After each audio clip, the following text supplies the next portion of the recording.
छत्तीसगढ़ के वरिष्ठ neuro physician doctor Sanjay Sharma ने मंगलवार को अपने पेशे से अलग एक सवाल खड़ा किया कि दुनिया की सबसे प्राचीन विष्णु प्रतिमा छत्तीसगढ़ में है, लेकिन इसे यथोचित महत्व क्यों नहीं मिल रहा है।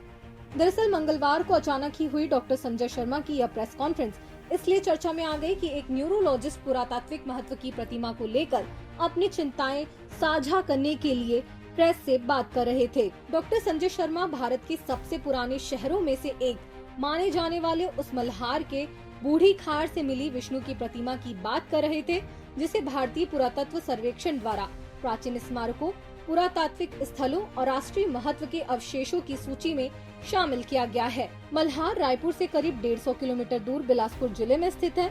डॉक्टर शर्मा पुरातत्व के अध्ययन में भी रुचि रखते हैं और विगत 5 वर्षों से इस पर अध्ययन कर रहे हैं।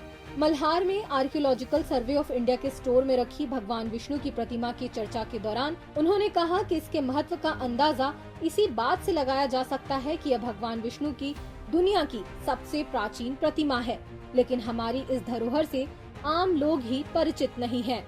उन्होंने इस प्रतिमा के महत्व की चर्चा करते हुए लेखिका नंदिता कृष्णा की महत्वपूर्ण किताब द बुक ऑफ विष्णु को उद्धृत किया, जो लिखती है कि मल्हार में स्थित भगवान विष्णु की शंख, चक्र और गदा धारण की हुई यह चतुर्भुज प्रतिमा 200 ईसा पूर्व है। यह 4 फीट ऊंची प्रतिमा है। डॉक्टर संजय शर्मा ने अपनी रुचि की वजह से इस प्रतिमा को लेकर विस्तृत अध्ययन किया और प्रेस से बात की। उनका कहना है कि इस महत्वपूर्ण प्रतिमा को मल्हार में ही भारतीय पुरातत्व सर्वेक्षण यानी ASI के एक छोटे से तालाबंद स्टोर में रखा गया है। पुरातात्विक महत्व की इस प्रतिमा को आम लोगों के देखने और जानने के लिए एक गरिमामय डोम बनाकर प्रदर्शित करना चाहिए। ये छत्तीसगढ़ की अत्यंत महत्वपूर्ण धरोहर है। दोस्तों, मैंने एक महत्वपूर्ण जानकारी की तरफ आपका ध्यान आकर्षित करने के लिए कोशिश करी। ये मेरे नॉलेज में विष्णु की भारतवर्ष में सबसे प्राचीनतम मूर्तियों में से एक है, जो 200 ईसा ईस्वी पूर्व बनी हुई है।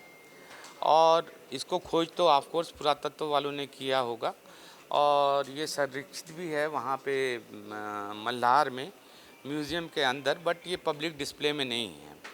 क्योंकि मेरे यहाँ मूर्ति की विष्णु की मूर्ति का क्रमवार विकास पे बहुत ज़्यादा मैंने काम किया, तो मैंने पाया कि ये इसके फीचर्स जो हैं सबसे पुरानी प्रतिमा से मिलते हुए हैं। शायद ये अपने भारतवर्ष की पहली मूर्तियों में से, शुरू की लॉट की मूर्तियों में से एक है, जिसके चक्र जो है वो कान से लगा हुआ है, सामने की तरफ ना होकर कान से लगा हुआ है और गदा दूसरे हाथ में है। और मेरे हिसाब से ये उस तरह से खंडित नहीं है जिस तरह से अपन बाकी मूर्तियां देखते हैं म्यूज़ियम में। देखिए, मैंने उनका विष्णु की मूर्तियों पे काफ़ी सारी लिटरेचर है। मैंने उनका क्रमवार विकास देखा और क्रमवार विकास देखते देखते मेरे को समझ में आने लग गया कि चक्र जो है 6वीं शताब्दी 7वीं शताब्दी के आसपास में सीधा हुआ, तो ये मूर्ति जिसमें साइड में चक्र है तो ये 6वीं शताब्दी से पहले की हो गई, पूर्व की हो गई।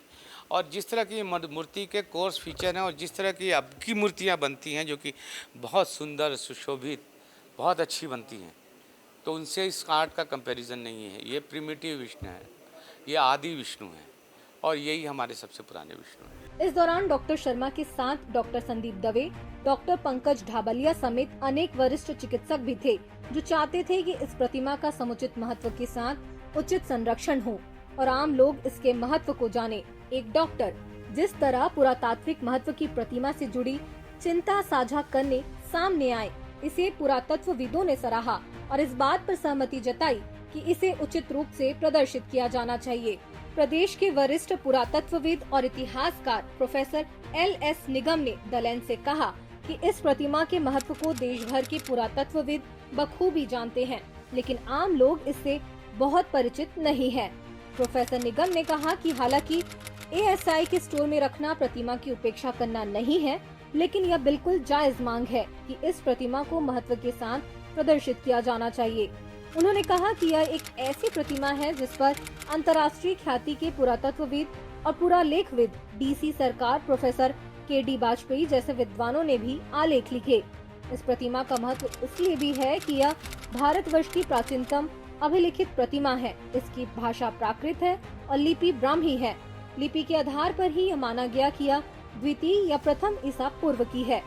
प्रोफेसर निगम का कहना है कि कायदे से तो इस प्रतिमा को केंद्रीय संग्रहालय में रखा जाना चाहिए। उन्होंने कहा कि चूंकि छत्तीसगढ़ में कोई केंद्रीय संग्रहालय नहीं है, इसलिए राज्य सरकार चाहे तो भारत सरकार से स्थायी ऋण पर मांग कर अपने संग्रहालय में रख सकती है। इसका प्रावधान होता है। आपका इस विषय पर क्या कहना है, हमें कमेंट्स के जरिए बताएं। ऐसे ही और वीडियोस के लिए द लेंस के चैनल को सब्सक्राइब करें और इस वीडियो को ज्यादा से ज्यादा लाइक और शेयर करना ना भूलें।